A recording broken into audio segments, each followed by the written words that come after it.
tökəcəm ona südümü. Amma onu bil ki, mən 15 qəpiyə süd verməyəcəm.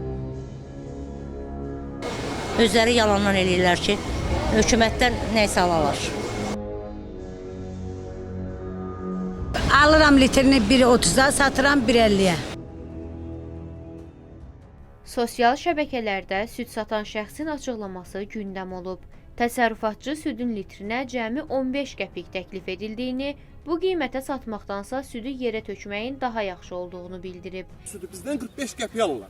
Bunun litri düşür 15 qəpiyə. Yəni bu günləri fermerdən alınan südün qiyməti budur. 15 qəpiyə mən bu tay gördüyünüz bu ot tayalarına mən 7000 manat pul vermişəm. Hələ bir 200-250 presdə hardasa mənim ot almalıyım ondan sonra ki, mən qış tədarükümü görə bilim. Mən 15 qəpiklə mən nətər ayaqda qalım? Mənim inəyim nə qədər süd verməlidir ki? Nə qədər süd verməlidir ki, bu inek 15 qəpikdən bu inek öz mayasını çıxarsın?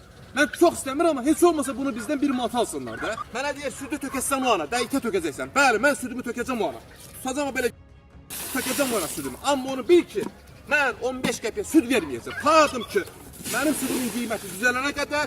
Bəs görəsən bazarda süd satan şəxslər qiymətlər barədə nə düşünür? Onlar da südü kəndidən ucuz qiymətə alır. Alıram litrini 1.30'a, satıram 1.50'ye. Başka ne diyeyim? Ondan da ucuz süt. Bir dəqiqə süt baha olmalıdır. Həqiqətən baha. Litri 2 manat olmalıdır ki, millət də bizdən razı olsun. 1.50'ye verəndə deyir, çox bahadır. Bəs bu pul heyvanın öz xərclərini, yem, ot, baytarlıq bu xərcləri qarşılayır? Onu mən bilmirəm. Mən mal heyvan saxlamıram ki, qızım. Olsaydı saxlayardım. Yəni bacarığım da var saxlamağa. Amma o şərait yoxdur ki, biz onu saxlayaq. Həqiqətən çox bahaçılıq. Mal heyvanın boğazı həqiqətən bahadır. Məsəl üçün, o vaxtı mal heyvan saxlamaq lap üçün 4-5 dənə elə qapıda vardı, inək vardı, sağılan inək. İndi heç bir dənəsini də tapmaq olmur. Fermerlər o qədər azaldıblar ki, ona görə süd məhsulu da az olur. Ona görə də o saxlayan da o razı deyil də, həqiqətən razı deyil. Onun boğazını, yeməyini alıb çatdıranı kimi o 1 litr süd içinədir onun üçün. Yəni 1 manat 30 qəpiyə azdır. Heç olmasa 1.70'ə, 1.80'da satsın ki litrini. O ona boğazının tələbətini ödəyə bilsin. Heç otunun pulun, yeminin pulun, otunun pulun yığmıyor. Yəni o fermer 5 qəpiyə heç arada süd yoxdur. Yalan məlumatdır. Özləri yalandan eləyirlər ki, hökumətdən nəysə alalar.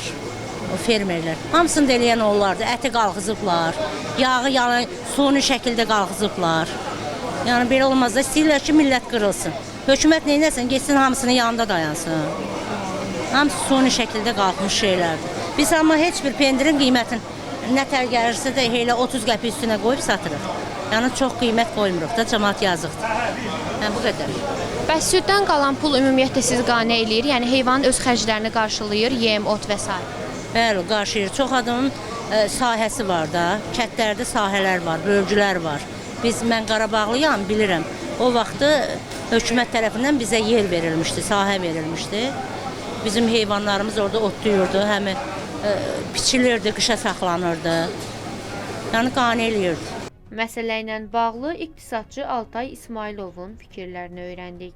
O bildirdi ki, südün ucuz qiymətə alınmasının əsas səbəblərindən biri bazarda az saylı alıcının qiyməti diktə etməsi və xammal südün tez xarab olmasıdır.